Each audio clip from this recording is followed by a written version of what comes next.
So, you're trying to learn how to lucid dream, liminal dream, or interpret your dreams, but you can't remember your dreams. Yes, this is a clear problem.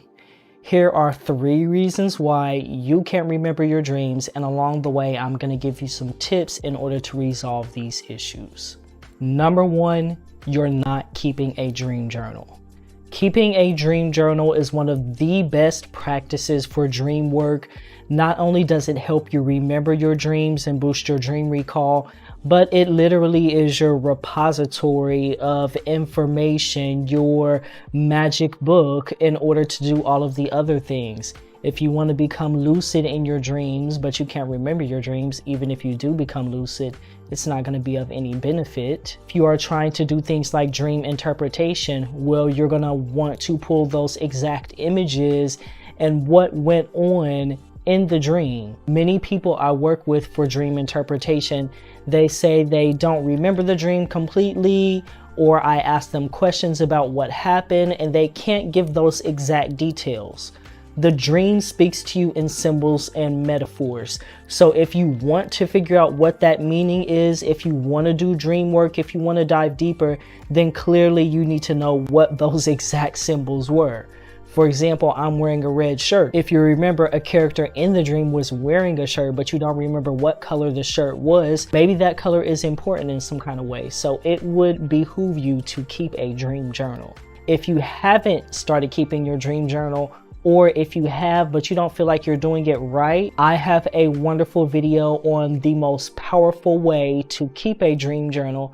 I'm going to include the link to that right up here, as well as in the description box below. Number 2 is not meditating before bed. Mindfulness meditation has been scientifically proven to help you boost your dream recall, as well as it has been shown that those who are practicing mindfulness meditation on a consistent basis tend to have more lucid dreams. I have a link to this exact study in my Dreamwork workbook, and I'll talk a little bit about that later on, but you should be meditating for at least 20 minutes twice a day. If you are particularly interested in dream work, I would highly suggest meditating within an hour before going to bed. If you happen to wake up in the middle of the night and you're doing something like wake back to bed or liminal dreaming, it can help if you meditate for about 5 to 10 minutes before you do those practices. It can also just help if you're trying to get back to sleep and you find that your mind is very active and you're very tightly wound up and you can't relax. Mindfulness meditation will go a long way to help you there as well. And number 3 is going to be THC and alcohol. Having the right mindset when going into dream work and lucid dreaming will carry you far as well. You are working with your mind, you're working with remembering, you're working with your memory, and these 2 chemicals severely impact your short-term and your long-term memory. How do you expect to remember your dreams if your short-term memory has been disabled? How do you expect to have lucid dreams? Lucidity is literally the practice of remembering. How do you expect that to happen if you are cognitively impaired? I would advise going sober if you are serious about lucid dreaming, liminal dreaming, doing any type of dream work. And I know a lot of people who say, I can do this and I can do that and I still have dreams. You may be dreaming somewhat, but I 100% can tell you that you're not having the same type of dreams.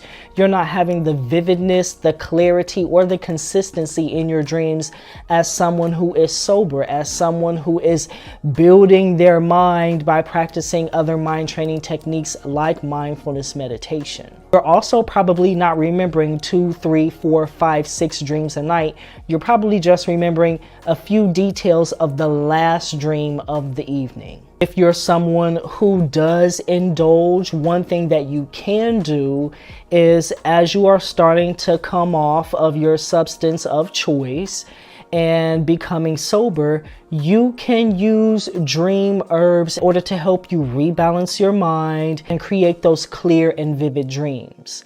I have a YouTube video on my top 3 favorite dream herbs. And once again, I'm going to include that here as well as in the description box below if you want to go ahead and learn more about those dream herbs and maybe try them out. And if you are looking to dive deeper into dream work, lucid dreaming, liminal dreaming, if you want to learn how to use your dreams, not only just to have fun, but for self-care and personal development, I would highly advise that you check out my Dreamwork workbook bundle. It actually contains 2 workbooks. The first one is Intro to Dreamwork and Lucid Dreaming.